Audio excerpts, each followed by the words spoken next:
Welcome to फिनटेस्टिक। मैं हूं आश्रय अग्रवाल और आज हम कुछ इंपॉर्टेंट बिजनेस एफिशिएंसी पैरामीटर्स या रेशियोज के बारे में डिस्कस करेंगे जो किसी भी बिजनेस के ऑपरेशंस की एफिशिएंसी जज करने में बहुत इंपॉर्टेंट होते हैं। मैं अपने लगभग सभी फंडामेंटल एनालिसिस के वीडियोस में इन रेशियोज के बारे में डिस्कस करता हूं और न्यू इन्वेस्टर्स को शायद समझने में प्रॉब्लम आती है। ये video fundas of fundamental series का थर्ड वीडियो है जो आपको बेसिक्स समझने में हेल्प करेगा। वीडियो के आई बटन पे आपको फंडास ऑफ फंडामेंटल की प्लेलिस्ट की लिंक मिल जाएगी। Debtor days, inventory days, days payable, cash conversion cycle और वर्किंग कैपिटल डेज, ये पांचों रेशियोज तभी यूजफुल हैं जब आप इन्हें पीयर कंपनीज के साथ कंपेयर करके देखें। स्टैंड अलोन नंबर्स पे किसी भी कंपनी को जज करना मुश्किल है। एग्जाम्पल के लिए अगर आप पीसी ज्वेलर को एनालाइज कर रहे हैं तो उसको टाइटन और कल्याण ज्वेलर्स के साथ कंपेयर करना जरूरी है। चलिए स्टार्ट करते हैं पहले रेशियो से और वो है डेबिटर डेज, जिसे हम डेज सेल्स आउटस्टैंडिंग भी कहते हैं। डेबिटर डेज बताता है कि कोई कंपनी अपने डेबिटर्स से कितने दिन में पैसा वसूल कर पाती है। जनरली बिजनेसेस में सारे ट्रांजैक्शंस क्रेडिट पे होते हैं, मतलब फैक्ट्री से गुड्स रिटेल शॉप तक पहुंचे और अब वो प्रोडक्ट जब रिटेल शॉप से बिकेगा तब वो पेमेंट फैक्ट्री ओनर के पास जाएगी। इसको क्रेडिट साइकिल भी बोलते हैं। जनरली 30 से 90 दिन की क्रेडिट साइकिल होती है, लेकिन ये इंडस्ट्री और प्रोडक्ट्स पे बहुत वेरी करता है। याद रखिए, ये सभी रेशियोज कंपैरेटिवली ही देखने चाहिए। अगर किसी कंपनी का डेबिटर डेज नंबर बहुत हाई है तो उसका मतलब है पेमेंट मिलने में वक्त लग रहा है या फिर कस्टमर रिलायबल नहीं है। यहाँ कुछ एक्सेप्शन केसेस भी होते हैं जहाँ कस्टमर गवर्नमेंट होती है, इसलिए लोग उन कंपनीज को बाय करना प्रेफर नहीं करते। और अगर किसी कंपनी का डेबिटर डेज बहुत कम है तो उसका क्लियर मीनिंग है कंपनी बहुत जल्दी अपने डेबिटर्स से पैसा वसूल कर लेती है और ये कंपनी के लिए बहुत अच्छी बात है। कैश फ्लो कंटिन्यूसली होता रहता है और जनरली 45 डेज से कम का नंबर बहुत हेल्दी माना जाता है। यहाँ पे आप लिस्ट देख सकते हैं 9 कंपनीज की जिनका डेबिटर डेज बहुत हाई है। ये सारी ही कंपनीज इफिशिएंट नहीं है अपने डेबिटर से पैसा वसूल करने में, जबकि इस लिस्ट में ये सारी 15 कंपनीज बहुत इफिशिएंट है। 12 से 25 दिन के अंदर अंदर ये अपने डेबिटर से पैसा वसूल कर लेती हैं। डेबिटर डेज कैलकुलेट करने का ये फॉर्मूला है accounts receivables by total credit sales into number of days. Formula इतना इंपॉर्टेंट नहीं है, ये नंबर्स आपको रीडली अवेलेबल होते हैं। यहाँ हम कंपेयर करके भी देखते हैं पीसी ज्वेलर को टाइटन के साथ। तो पीसी ज्वेलर का डेबिटर डेज 326 डेज है, जबकि टाइटन का सिर्फ 7.16 डेज है। तो ये क्लियरली दिखाता है टाइटन कितनी इफिशिएंट है। सेम चीज कंपेयर करेंगे हम एफएमसीजी कंपनीज में भी, जैसे नेस्ले का 4.1 डेज है जो कि बहुत अच्छा है। वहीं आईटीसी का भी बुरा नहीं है, बहुत अच्छा है 14.82 पे। एचयूएल का भी 15.56 पे है। चलिए अब दूसरे रेशियो की तरफ चलते हैं और वो है इन्वेंट्री डेज, जिसे डेज सेल्स इन्वेंट्री भी कहते हैं। इन्वेंट्री डेज बताता है कि कंपनी के प्रोडक्ट्स कितने टाइम तक शेल्फ में रहते हैं बिकने से पहले। Depending on the industry generally 1 साल से कम का नंबर हेल्दी माना जाता है, but inventory days her industry में बहुत ज्यादा वेरी कर सकता है। फॉर एग्जाम्पल एफएमसीजी कंपनीज का 3 महीने से कम होता है क्योंकि उनके प्रोडक्ट्स एक्सपायर हो जाएंगे उसके बाद। डिफेंस और हैवी इंडस्ट्रीज का कंपैरेटिवली 1 साल तक का नंबर होता है। तो अगेन ये रेशियो भी आपको पीयर्स के साथ कंपेयर करके ही देखना है। बहुत हाई इन्वेंट्री डेज एक बड़ा नेगेटिव साइन है और बताता है कि कंपनी के प्रोडक्ट्स की डिमांड कम है और बिक नहीं रहे। इन्वेंट्री डेज का फॉर्मूला है average inventory divided by cost of goods sold into 365 days.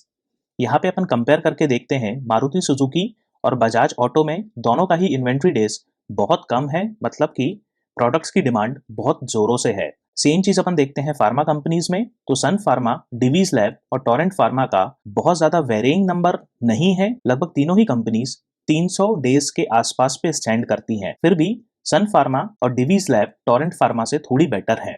Cement companies में अगर देखें तो अल्ट्राटेक सीमेंट, अंबुजा सीमेंट और श्री सीमेंट में बहुत बड़ा डिफरेंस यहाँ पे देखने को मिलता है, जहाँ पे अल्ट्राटेक सीमेंट की इन्वेंट्री सिर्फ 256 डेज में खत्म हो जाती है, वहीं अंबुजा 337 डेज लेता है और श्री सीमेंट्स 877 डेज लेता है। ये बहुत ही हाई नंबर है। इनकी इन्वेंट्री बिल्कुल भी बिक नहीं रही। शायद यही रीजन है अदानी ने श्री सीमेंट नहीं अंबुजा सीमेंट्स को बाय किया। चलिए अब तीसरा रेशियो देखते हैं जो है डेज पेएबल, जिसे डेज पेएबल आउटस्टैंडिंग भी कहते हैं। इसका फॉर्मूला है accounts payable into number of days divided by cost of goods sold. अब कोई भी बिजनेस में एक कस्टमर होगा जो डेबिटर होता है और एक वो पार्टी होगी जिससे रॉ मटेरियल्स परचेज किए हैं। डेज पेएबल ये बताता है कि कंपनी अपने सप्लायर्स को कितने दिन में पैसा देती है। जनरली कंपनीज लो डेबिटर डेज प्रेफर करती हैं और हाई डेज पेएबल को, मतलब उनको फटाफट पैसा मिल जाए उनके प्रोडक्ट्स के लिए, लेकिन रॉ मटेरियल्स का भुगतान वो आराम से करें। इससे कंपनी के पास लंबे टाइम तक कैश हाथ में रहता है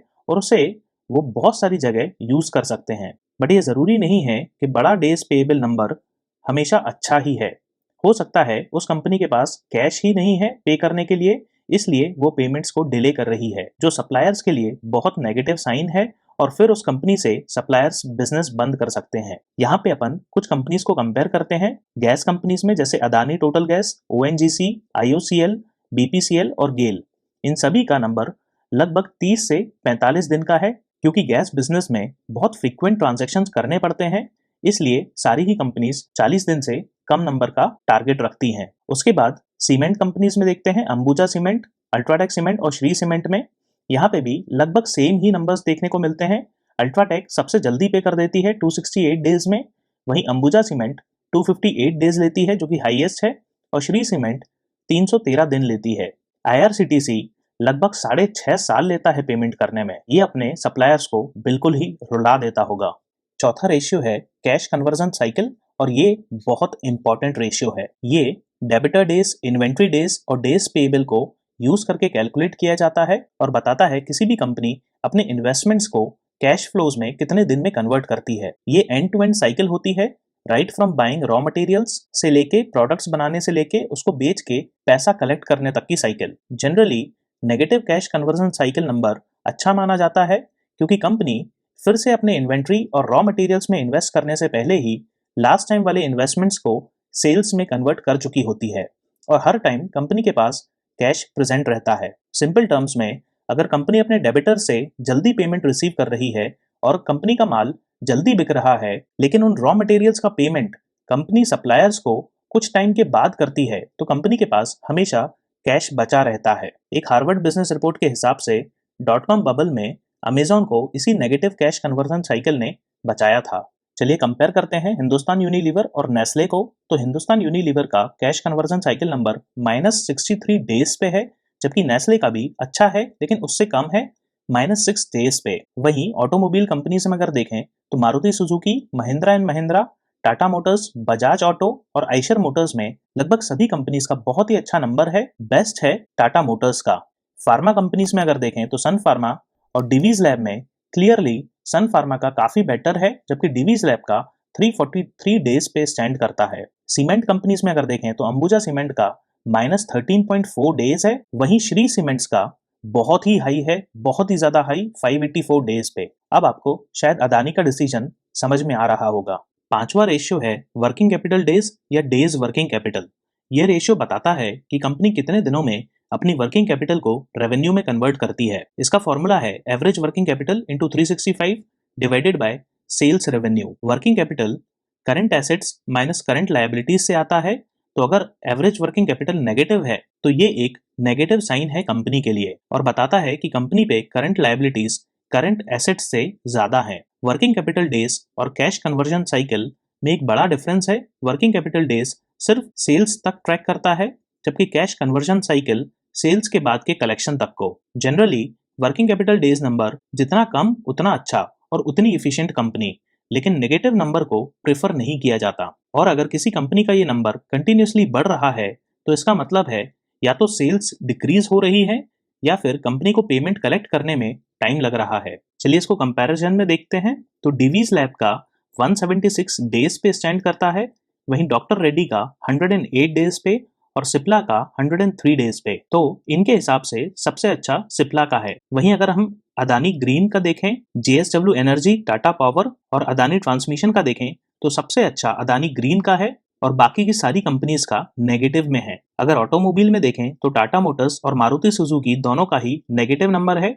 इनफैक्ट टाटा मोटर्स का बहुत ज्यादा नेगेटिव है। चलिए अब कुछ एग्जाम्पल से इन पांचों ही पैरामीटर्स को पेंट इंडस्ट्री में कंपेयर करते हैं। तो 3 कंपनीज यहाँ पे मैंने ली है, बर्जर पेंट्स, एशियन पेंट्स और कंसाई नैरोलैक। स्टार्ट करते हैं डेबिटर डेज से। तो बर्जर पेंट्स का डेबिटर डेज 39 डेज पे है, एशियन पेंट्स का 42 डेज पे और कंसाई नैरोलैक का 63 डेज पे।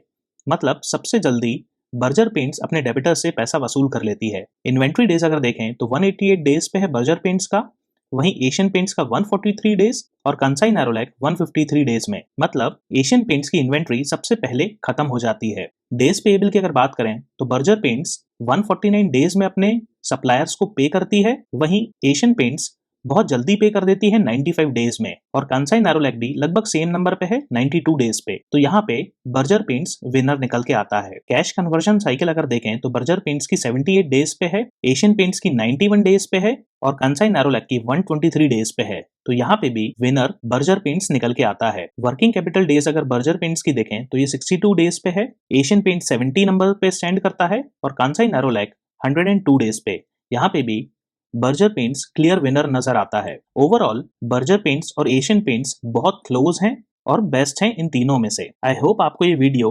हेल्पफुल लगा होगा, और अगर आप यहाँ तक देख रहे हैं तो प्लीज मेरे चैनल को सब्सक्राइब करें और वीडियो को लाइक करें। मैं ऐसे इन्फॉर्मेटिव वीडियोस और कंपनीज के फंडामेंटल एनालिसिस अपने चैनल पर रेगुलरली पोस्ट करता रहता हूं, तो वो बेल आइकन दबाना ना भूलें। और अगर आपके कोई भी डाउट्स हैं इस वीडियो से रिलेटेड या किसी और टॉपिक पे तो प्लीज कमेंट करें।